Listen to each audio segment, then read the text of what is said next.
Hi everyone, Windows 11 includes Snap Layouts, a feature that when hovering over the Maximize button in File Explorer or other apps gives you a visual aid to quickly snap windows on the screen, and you can enable or disable the feature as needed.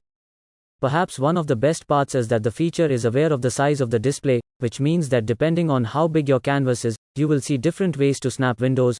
Furthermore, when hovering over the app icon in the taskbar, you will also see a preview of how it is snapped with another app. In this video, you will learn the steps to enable or disable the Snap Layouts Assist in the Windows Maximize button on Windows 11. Use these steps. First, open Settings on Windows 11 and click on System. Next, select the Multitasking tab on the right side and select the Snap Windows tab. Turn on the Snap Windows toggle switch if applicable.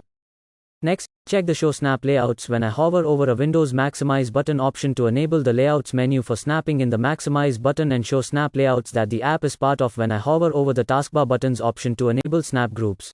To disable, uncheck both options. Once you complete the steps, when hovering over the Maximize button on a window, the Snap Layouts will appear to let you snap the window with other apps. If you're watching my video for the first time, please make sure to grab the subscribe button to get the thumbs up and turn on your notifications, so you never miss an update. See you in the next video.